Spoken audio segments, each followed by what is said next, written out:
Hi guys, welcome to my channel P48, and today I'll be talking about some 20 project management mock interview questions and answers. A lot of you have requested for mock interview questions, and I've just made a list of these 20 plus questions that I'll be discussing with you guys, and I hope you get benefit out of it. And for those of you who are preparing for project management interviews, all the very best.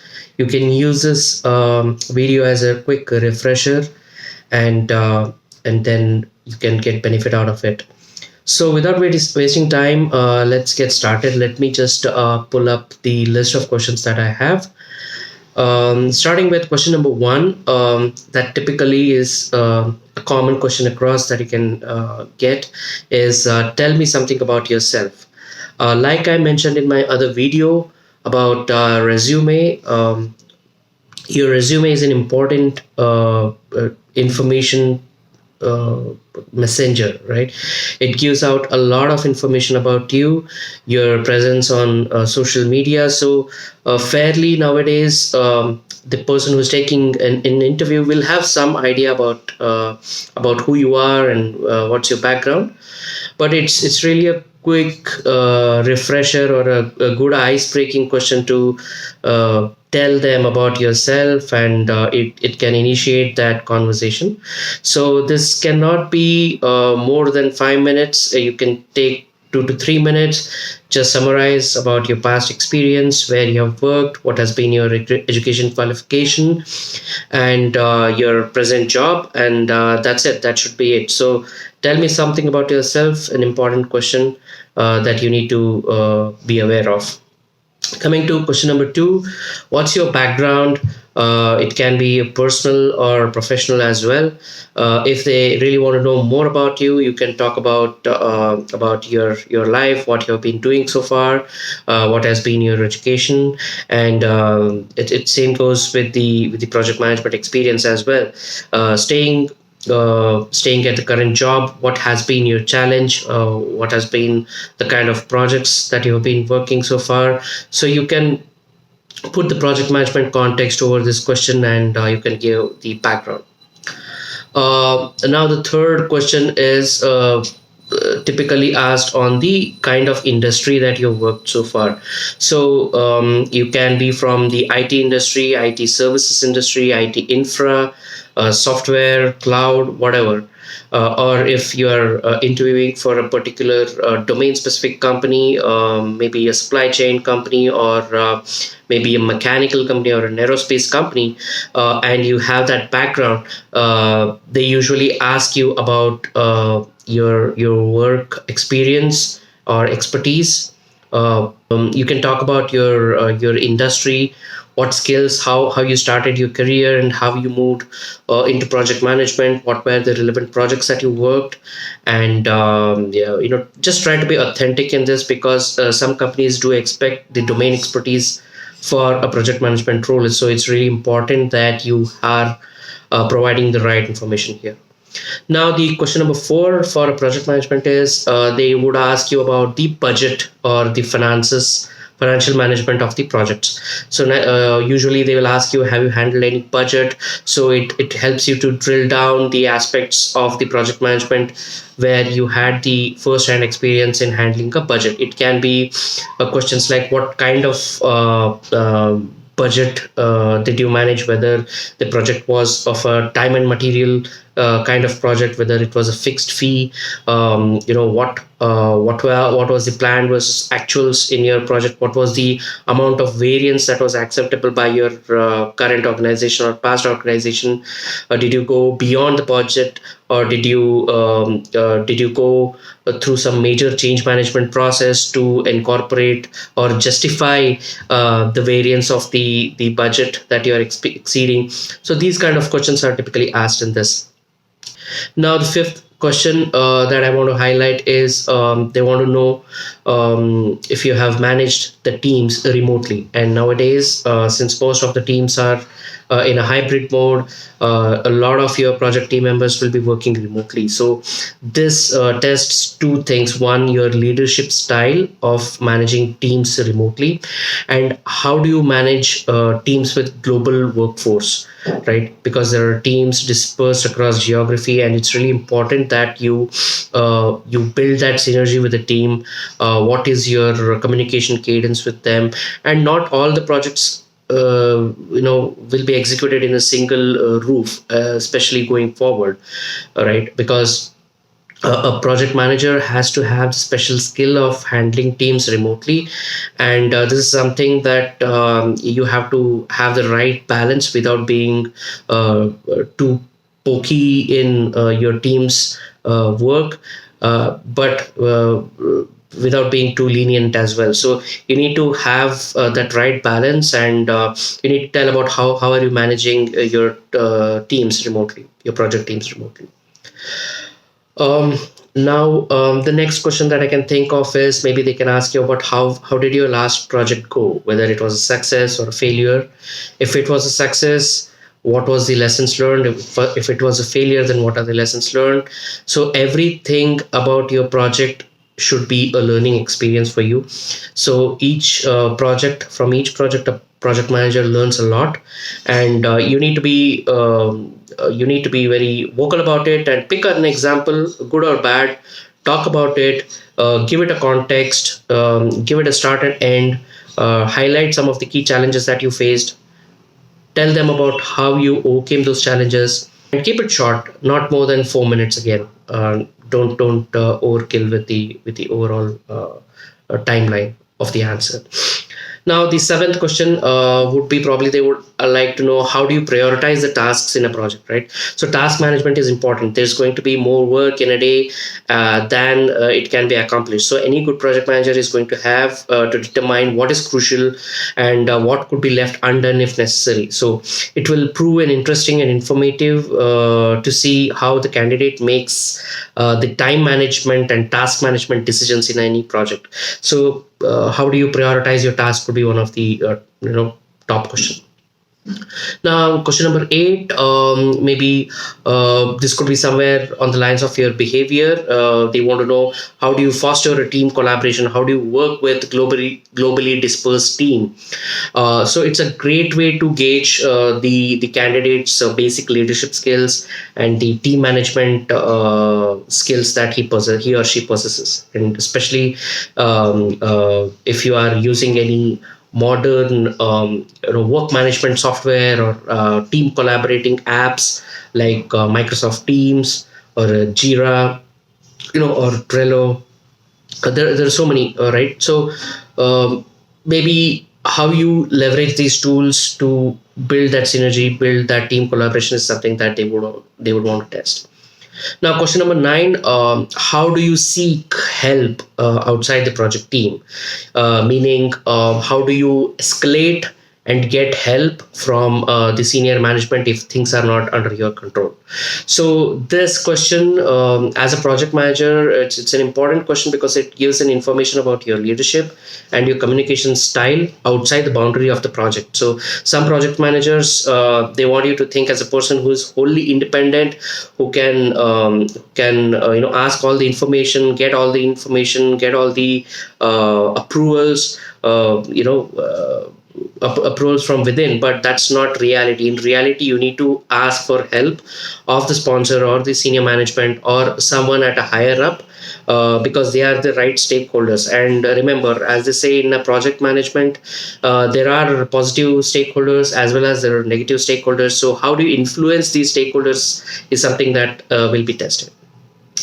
Now, question number 10, moving on to the next question, an important question again, is how do you delegate your tasks? So it's an important question, and delegation is something that every project manager has to learn. I can admit I'm not really good at delegating things. I've been working on projects, but I really end up, you're not delegating that great. So I really end up working too much on sometimes. So how do you delegate is really important. So it's a little bit of trick question, or at least it has an implicit question embedded in it.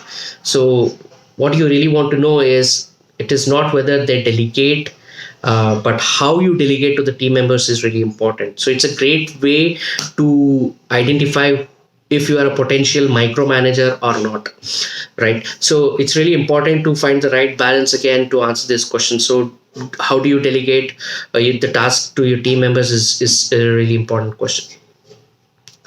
Now, question number 11, it's one of the important questions, or the primary questions that is being asked.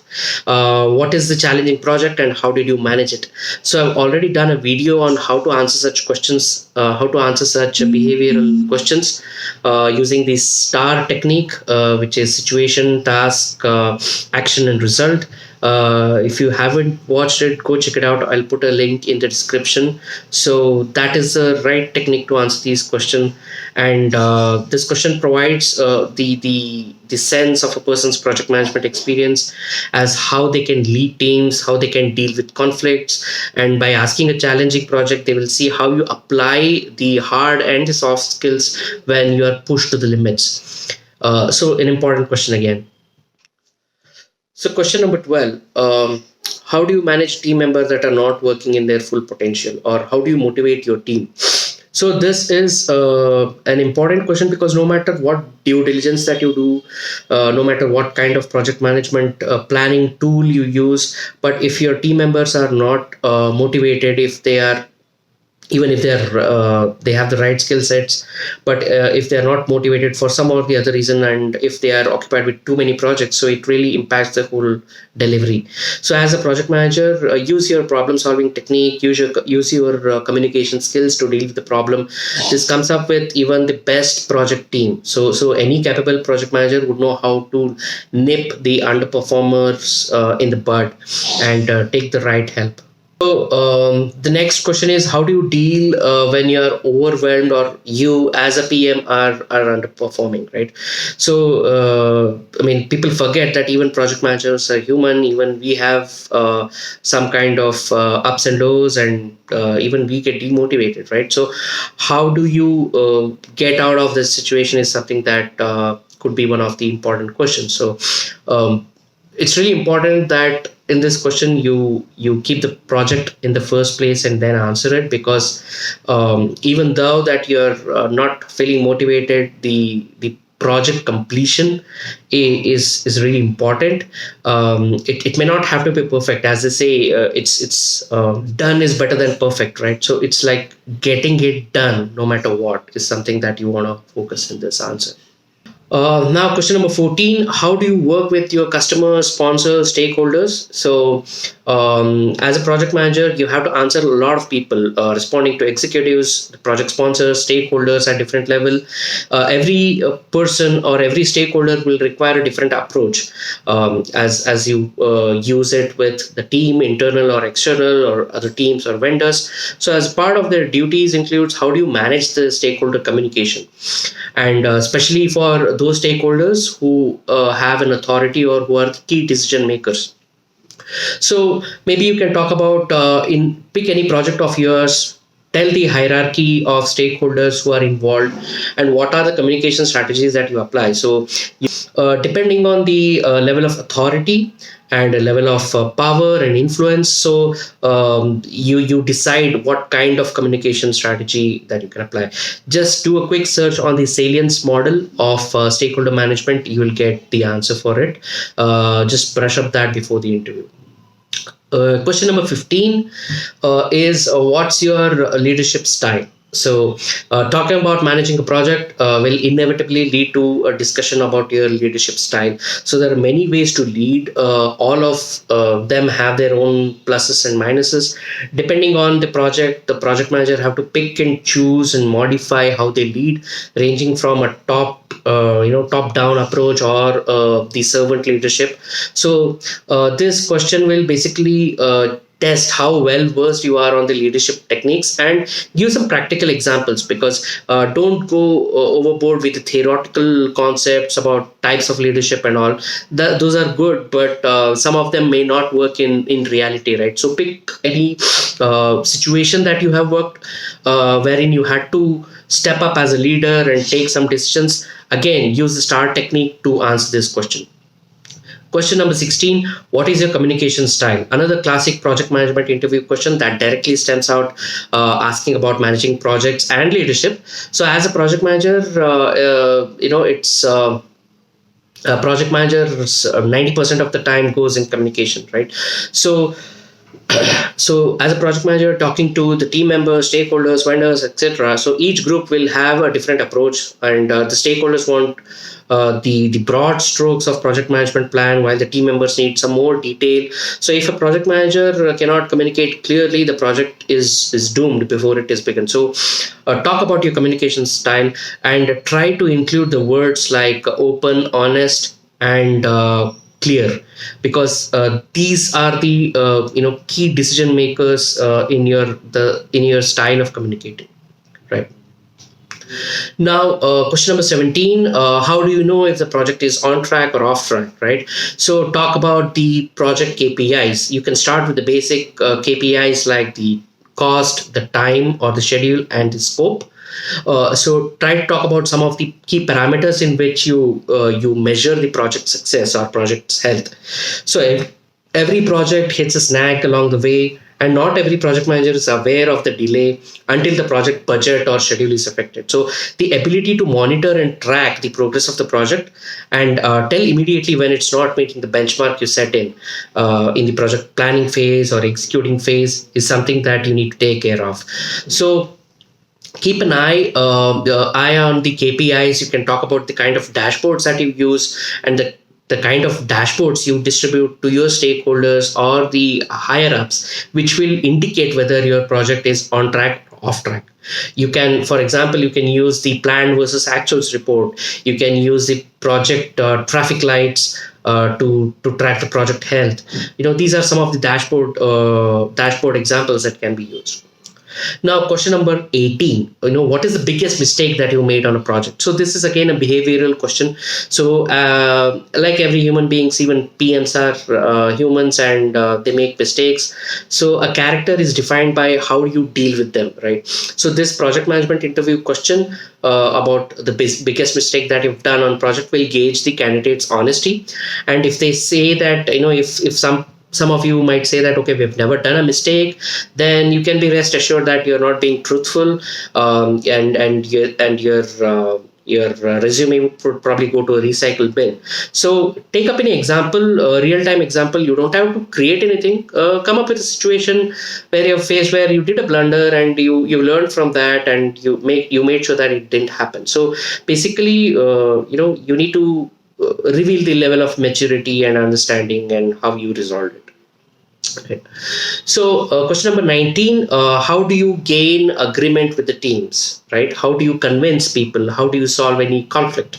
So where there is people, there are conflicts, and every project will have some or the other problem. So good teams will collaborate and they trust each other, but sometimes the consistency is not maintained, right? And it happens in every big or small project.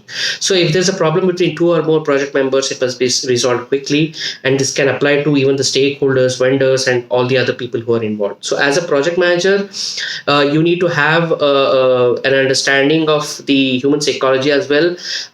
You must know how to talk to people, isolate them if they are in a conflict, talk to them, convince them, try to know the story from their side, and then bring them back on track.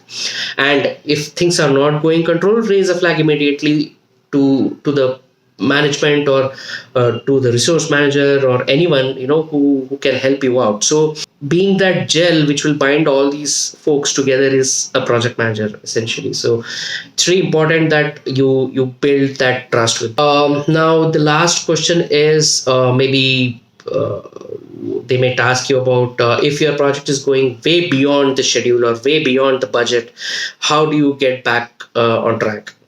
Again, this is a classic question on the change management process. So they want to know not only the schedule or the cost or anything that is baselined, if it is going beyond that or if it is exceeding the reasons, and how you implement the change management strategies. What are the tools that you use? Whether it's a project change request or if it's a change authority board or a CAB or a change approval board, and how you as a PM are aligned with the change management processes and processes is something that they want to test.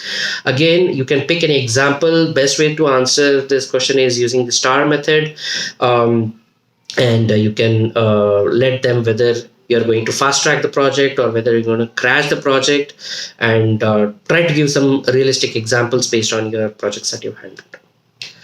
We have completed 20 questions. There are some more questions that you can probably take it as a bonus. Maybe they would ask you about what is the project management software that you have used for planning, for tracking the tasks. You can pick the examples. So essentially, this will help them to understand whether you're aware of the tools or whether you are open to learn any new tools. So talk about not only talk about the tools, talk about the reports that you generate out of those tools and how you distribute those reports, how you use the outputs of that tool for your project communication. So that's an important thing, because any tool, knowing a tool is not important, but the benefit of the tool or how are you going to leverage that tool is something important. And the tool should reduce your time, it should reduce your manual work. So try to highlight these things in your answer. Then again, another bonus question: what is your preferred project methodology? So there is no one answer for this. It depends on the kind of project. There are traditional waterfall models to hybrid models to more agile models. So pick the answer based on the kind of projects that you handled and whatever that suits work in hand, and tell them that or you should bring the idea of you being flexible to adapt and adapt to the situation or adapt to the change, because that is something that is tested in this answer, right? Then maybe the other questions that I can think of would be coming from your resume or coming from any of the scenario based questions, right? So again, STAR technique is something which is standard that you can use. I'll put a link down in the description if you haven't seen that video of mine talking about the STAR technique. Definitely go check it out. It's an important technique. Just to conclude, project management interviews are different. They are not like software engineer interviews or any other technical interviews where you're given a piece of task and you have to deliver. It is more of a combination of your behavioral question, your psychological question, your leadership questions, and then your communication questions. So it's an amalgamation of all these topics. And there are some companies which give some kind of case studies prior to your one-on-one interviews. In those case studies as well, all these topics that I just talked about in this 20 plus questions will be tested here and there. So no matter what answer you give, one thing you need to keep in mind is have the right presence of mind and keep a watch on the time of the answer that you're going to tell, because a presence of mind is something that can save you. And again, don't since these questions are more about communicating and talking, right? So keep a watch on the time aspect as well. Don't go overboard with the questions. I hope you have liked this video. I hope you found some value out of this, and you can use these questions to prepare for your next interview. And I wish you all the best for your next interview. And do let me know in the comment section what kind of topics that you want me to make videos upon. And I'll meet you in the next one then. Take care. Bye.